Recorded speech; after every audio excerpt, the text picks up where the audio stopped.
KNUST has proper infrastructure. For us engineering students, they have adequate labs. We're able to carry out our experiments. I'm reading civil engineering and my class is quite big.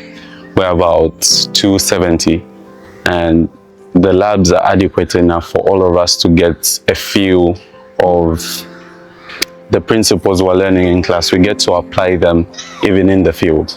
Yes, I wish our universities, I've been to only one university back home, and from what I've seen, it's not properly equipped for the number of students it has. Yes, if they could emulate that, that would be really good. The two countries have a different education system.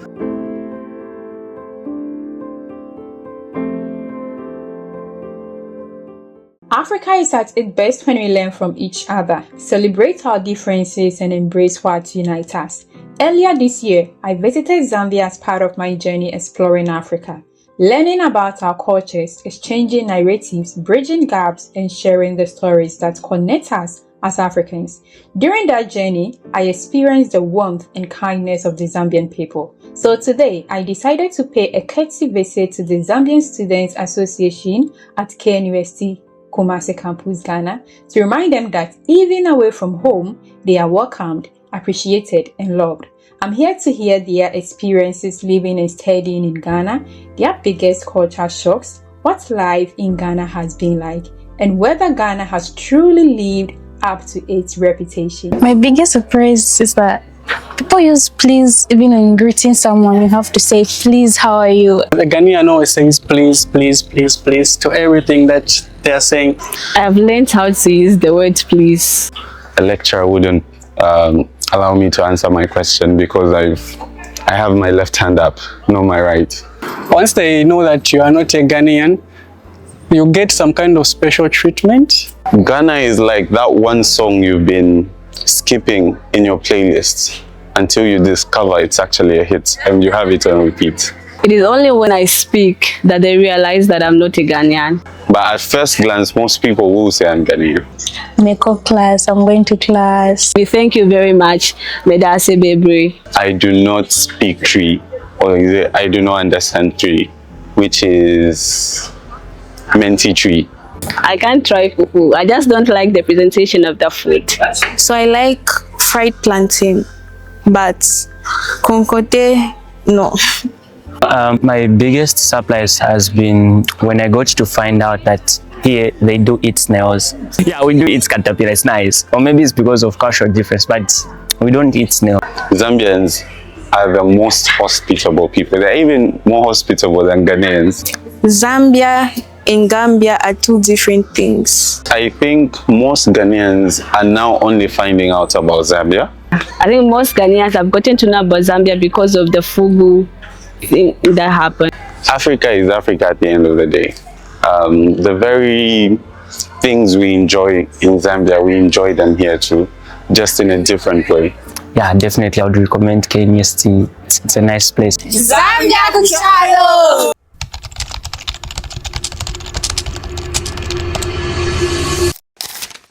My name is Florence Mchoma. I'm a final year mechanical engineering student.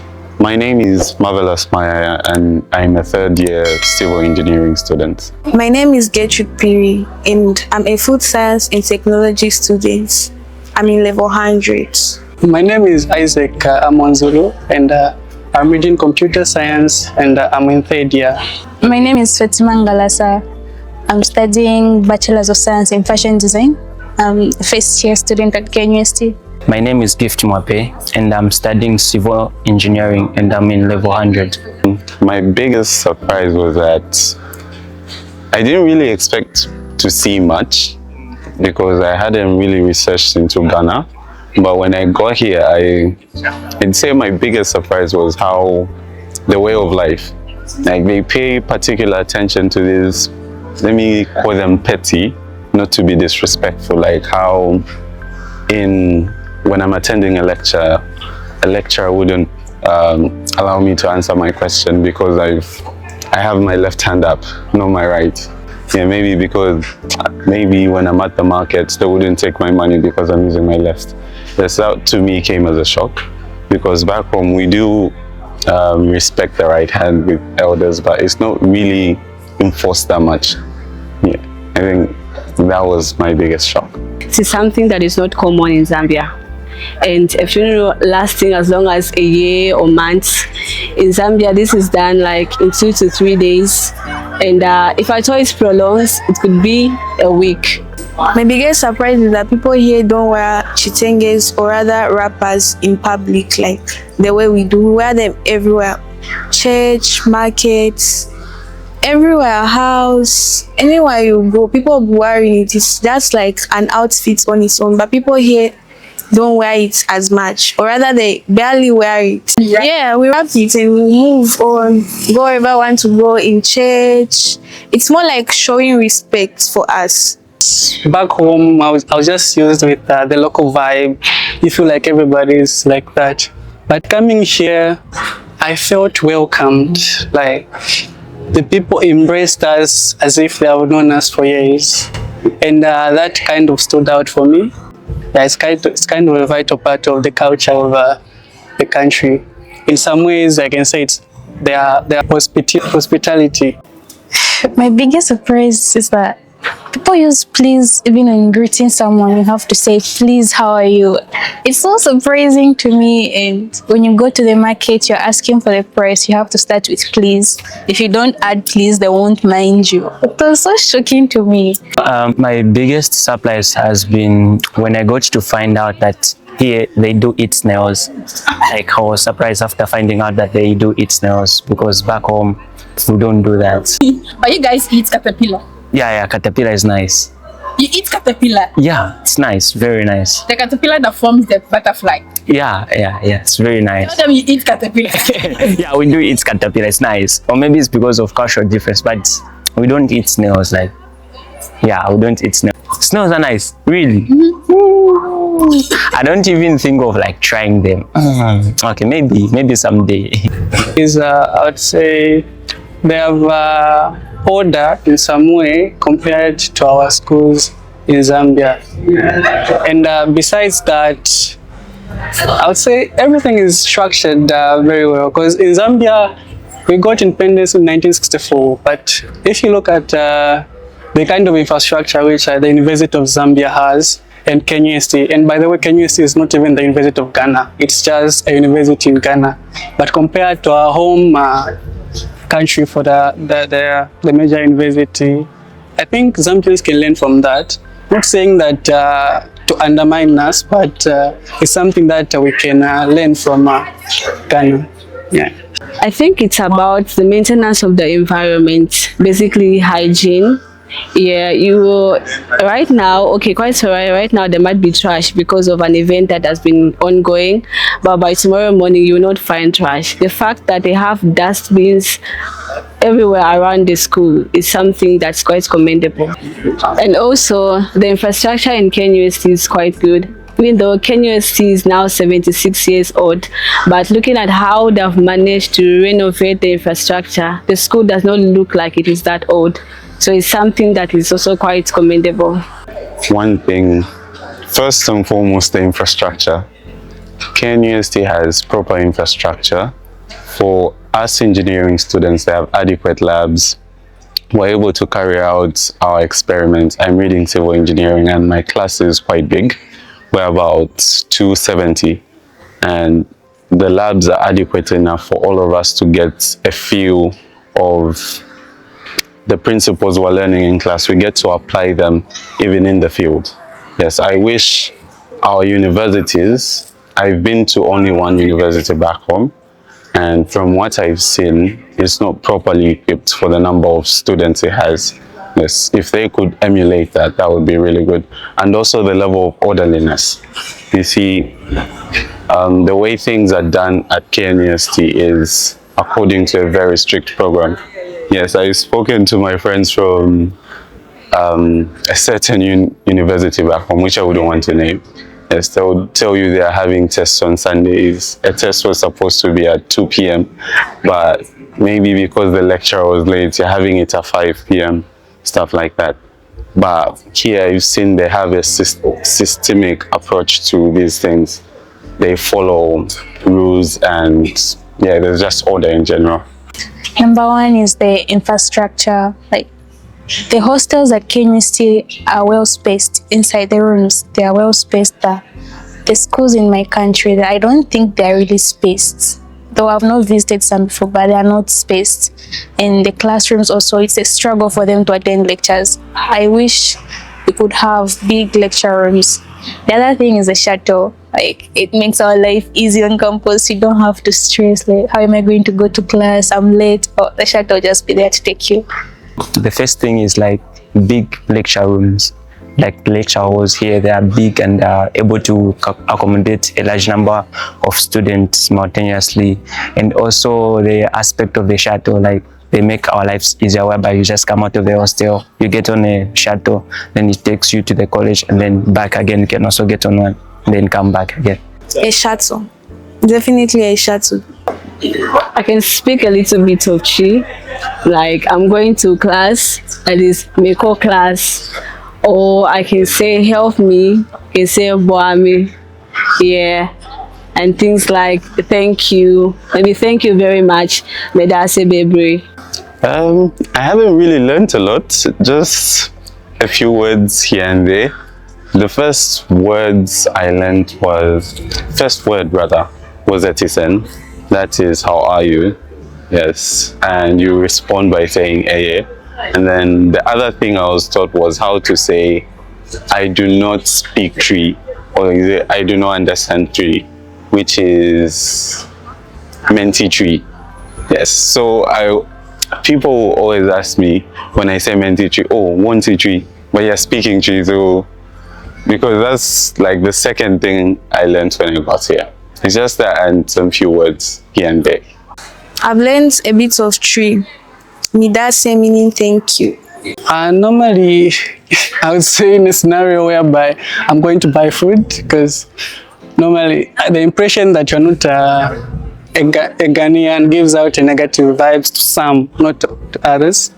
Yeah, so I normally greet them, maybe say and to say, then I'll keep quiet after that. I won't continue anything else. Then I'll say, oh, you want this? And like, yeah, this. I'll just point at it and I'll pick and they will continue from there. Yeah, I think that's how I normally. You don't want to be overpriced. Yeah, I don't want to be overpriced. Yes, I've learned pacho means please, meba, I'm coming, meko class, I'm going to class, mati, yeah, it means I've heard. Okay, so I've learned some terms in tree. So I can talk of like saying, which means like how are you? Then the response should be a which means I'm fine. Just 100. Yeah. Any other? Menti tree, like meaning like I don't understand tree, because in as much as I've learned some terms in tree, I can't keep a long conversation in tree. So mostly when I go to the market, I just say menti tree so that they can speak a language which I'm also conversant with. One habit would be saying please. Like back home, we do say please, but mostly it's maybe when I really need something or I'm apologizing and I just want to express it. But here people will say how are you please, good morning please, and it's sort of grown on me. Yes, I now, even in class subconsciously, I'll greet my friend how are you please. I think that has grown on me. I've learned how to use the word please all the time, because when you're having a conversation with a Ghanaian, the word please is always there. Something that I've learned to, just a way to show maybe respect to someone, and also that you are being polite. The usage of please, yeah, I've adopted it, but like it was so shocking to me. Like we normally use please maybe if you want to say sorry or you're trying to be emotional. That's when we get to use please. But here it's more like it's habitual. Like when you want to say anything, you have to say please, please. So I've adopted that.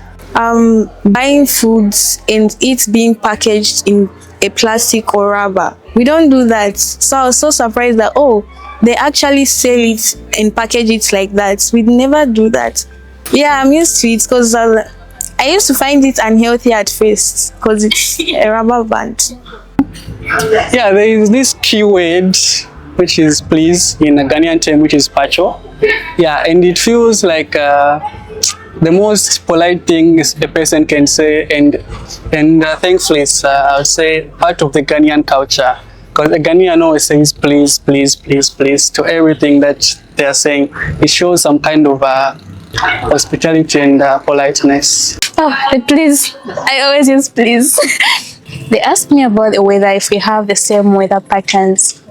The time I came here, I told them the place is hot. So they still ask me, how are you coping with the weather? Because right now, my country is cold season. It's very cold. They haven't fallen into bath cold water, but here we are sweating. They also asked me about the food. Am I able to cook some? Do I eat their food? How does it taste like? And also the time. Zambia is ahead of Ghana by 2 hours. So whenever they call, they have to ask, what time is it there?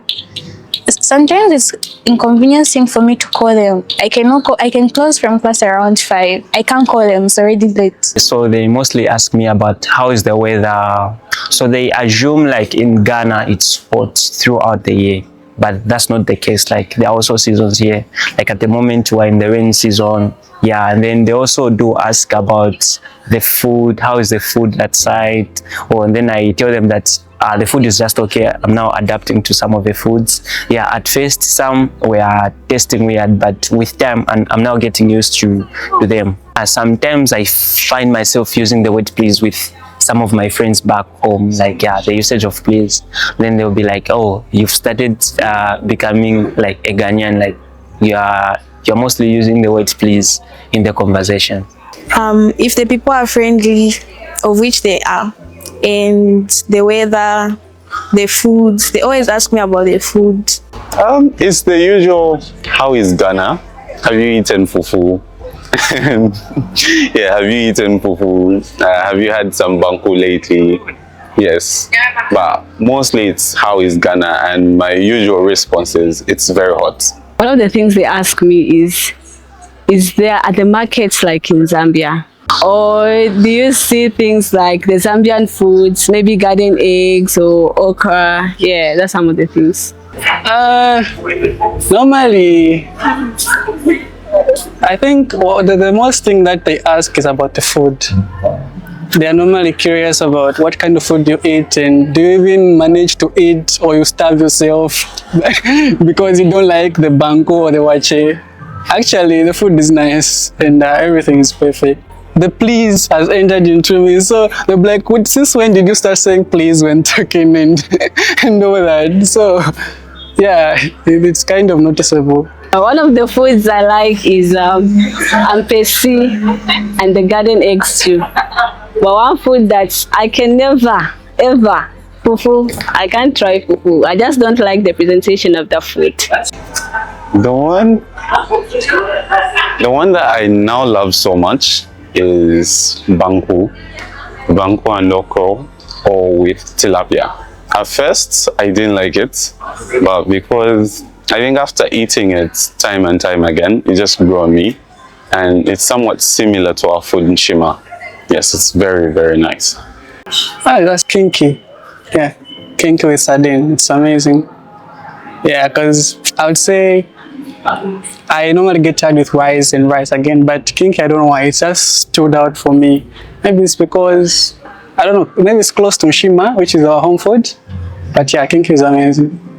What about that one that you can never get used to? It's I would say fufu. I don't like fufu. Yeah. So I like fried plantain, but konkote, no. I think I would go for kenke. Kenke with sardine, yeah, it's nice. Wache, wache, yeah. Maybe with time, but at the moment, no, wache, no. It is only when I speak that they realize that I'm not a Ghanaian. And most people say I look like I'm from Ashanti. And others mistake me to be a Nigerian because of my last name, Muchoma. But others pronounce it as Muchoma. So it makes it sound like Nigerian. Actually, yes, my classmates, I think some only got to know I'm a foreign student, I think this year. Because mostly I don't speak a lot in class unless with my friend group here. So a friend of mine did an interview with me for his page, and from that's when most people knew I'm not Ghanaian. But at first glance, most people will say I'm Ghanaian, and I really love that. I really love it. I love to fit in. Yeah, most realize I'm not Ghanaian when I speak, though others will still say I sound Ghanaian. Yes, always.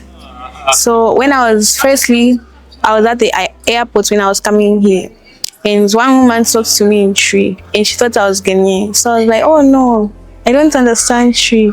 And she was like, oh, you're not from here. I was like, no, I'm not from here.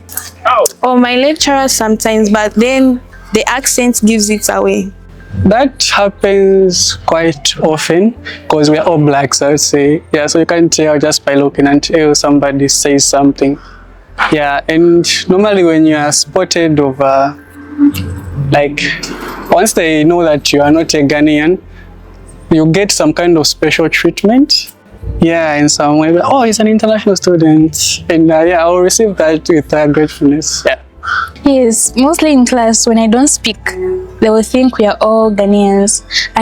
All my lecturers have a tendency of speaking Tree in class. So if I don't tell them, oh, I don't understand Tree, they will think as if everyone in the class is Ghanaian.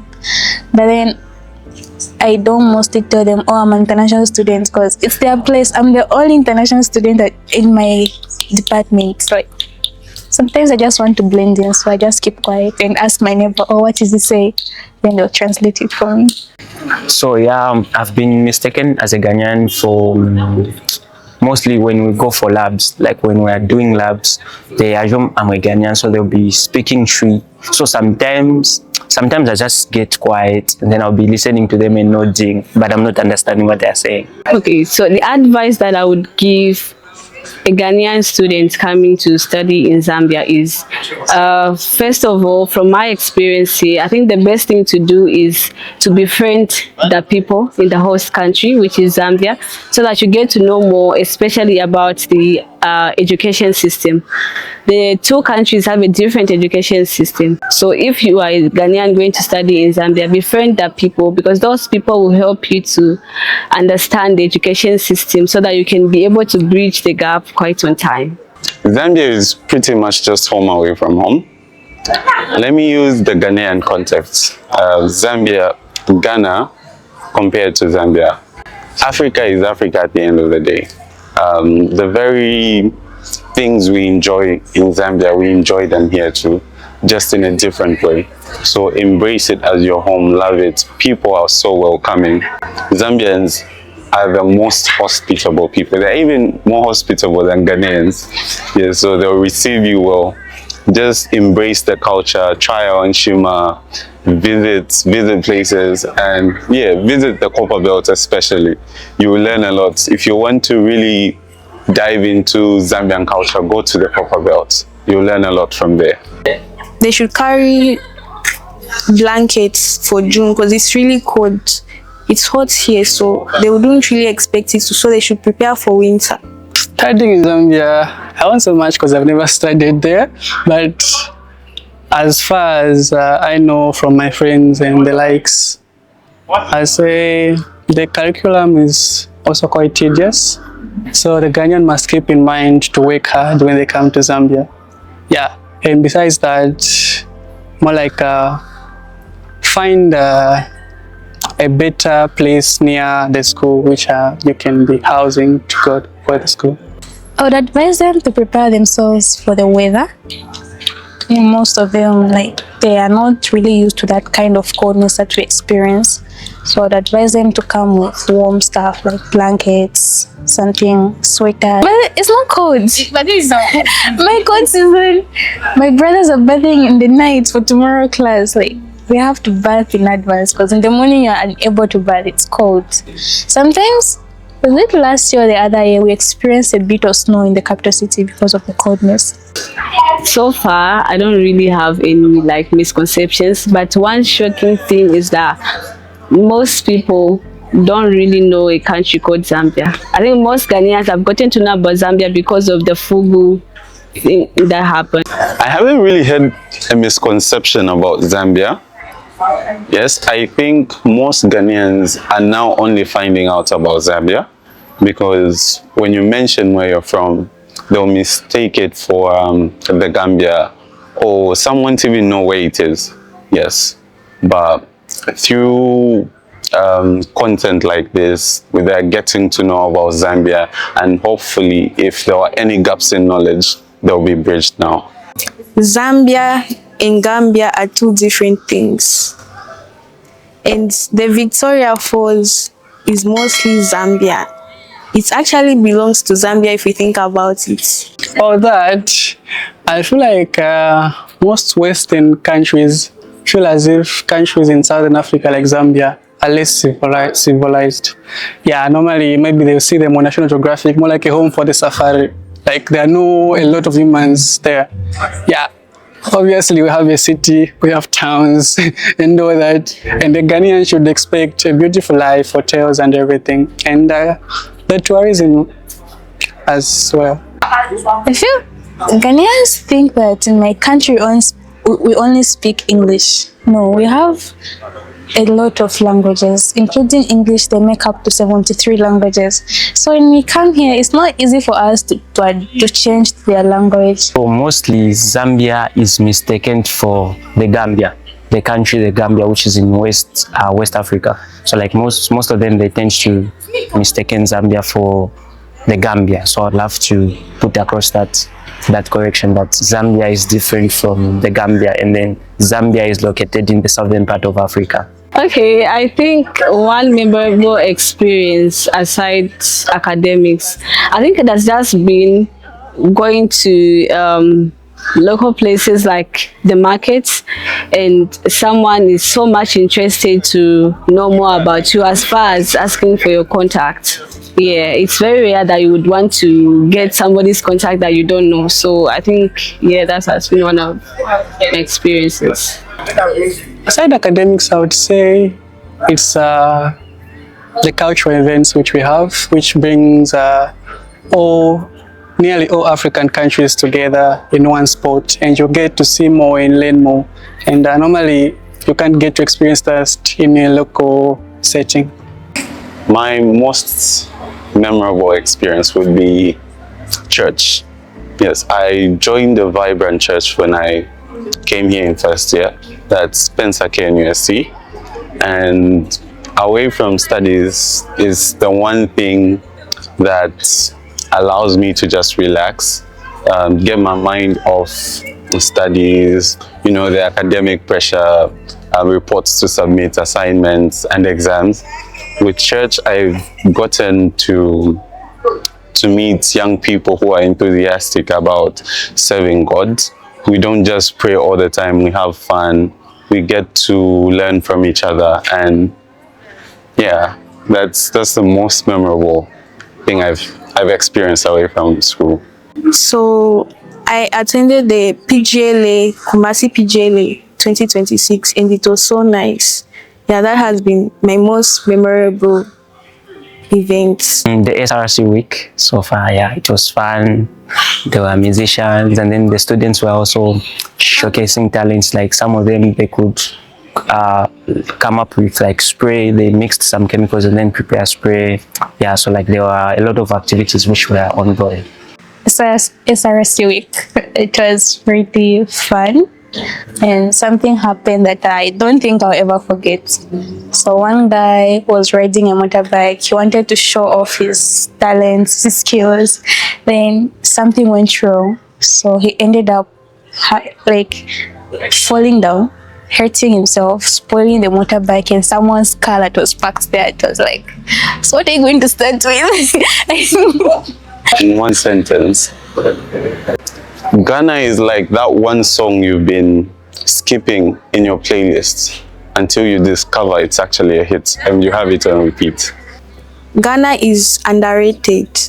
It's really nice and people don't talk about it as much. Ghana is amazing.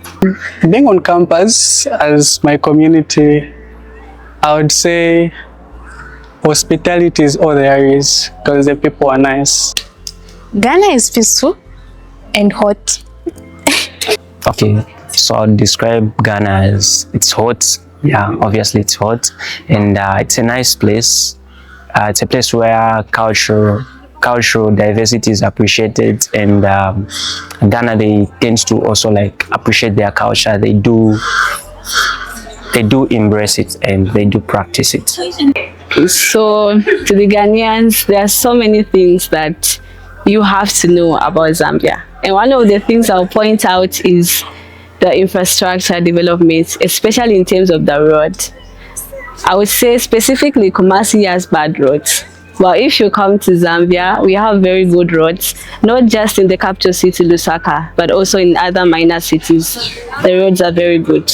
And we have a lot of water forces. I think Zambia has the highest number of water forces in Africa. So this is something that you should look out for if you're coming to Zambia. I'd say that Zambia and Ghana have more than just a map in common. Yes, we share culture, common ancestry, and that really should bring us together. So we should trade more, visit each other more, learn from each other more. You can come to me, I'll teach you about Zambia. I can come to you, teach me about Ghana. Teach me one or two things I don't know about a certain tribe. I'll tell you one or two things you don't know about my tribe. And by doing so, we're exchanging culture. Yes, and that will be very beneficial to our economies, because in the long run, it will contribute to the economic activities of our countries. Zambia is lovely, it's peaceful. The environment there just gives peace, vacation, it's relaxed, it's amazing. Like, it's amazing. About Zambia, I would say we have normally, I would say, wonderlands in some ways. Yeah, we have like, I don't know, hundreds and hundreds of falls, which makes it a good destination for tourism. Yeah, and besides that, you get to learn more about our traditional ceremonies, such as the Nswala, the Nchwala, the Komboka. They're very amazing and they captivate a lot of attraction. Zambia is a peaceful country and it's really fun.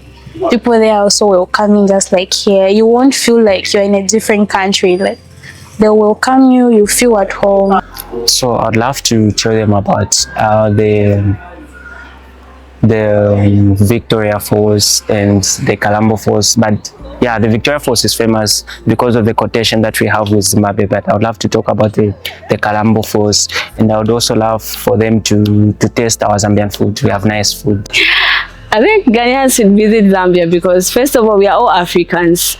We are one family. And them visiting Zambia, it actually promotes more unity and cultural diversity among African countries.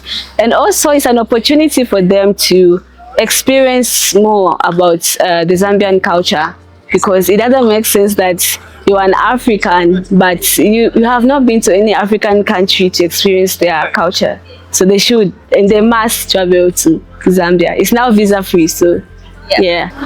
Ghanaians should visit Zambia because we have, of course, one of the 7 wonders of the world, the Victoria Falls. It's such a wonder to see. Yes, apart from the Victoria Falls, we have numerous other waterfalls, so they can visit those too. We have Chishimba Falls. It's also a beauty to behold. Yes, we have wildlife. I understand Ghana also has wildlife. I've seen some myself. Yes, but it's always better when you travel and see it from the perspective of another, let me say, eye. So go to Zambia to just change your environment. You can go for a vacation there. It's not always that you need to go to Dubai for a vacation. Visit Zambia and you'll surely enjoy it. As I said, the people are friendly and we have a lot of activities a person can do. Apart, you can also see one of the 7 wonders of the world, the Victoria Falls. So a reason to come to Zambia. I would love them to come and see a Victoria Falls and the source of Zambezi River. I don't know if when you went you saw it, but it's fascinating how the big river starts from a very small source. Yes, I'd love them to come and see that. I think they should visit Zambia because it's a nice place, and they can tend to have like a good time. Yeah, there are they're nice people that side. Then they can also tend to appreciate our cultural diversity because we have about 72 tribes in Zambia. So they can tend to experience like different cultures from other people. Oh yeah, like can you see as like the experience which I've had, and I've even brought my cousin over there. Yeah, I've even helped my cousin to come here, and she has experienced it, and she's grateful, and she never knew that an African university would be this excellent. Yes, the educational system is very good. I don't take it like, I don't know, but I like it. I don't know how to explain it, but KNUST is very good. The infrastructure, the space, you have enough lecturers to contain everyone. The teaching is on point as well. Yeah, definitely I would recommend KNUST. It's a nice place.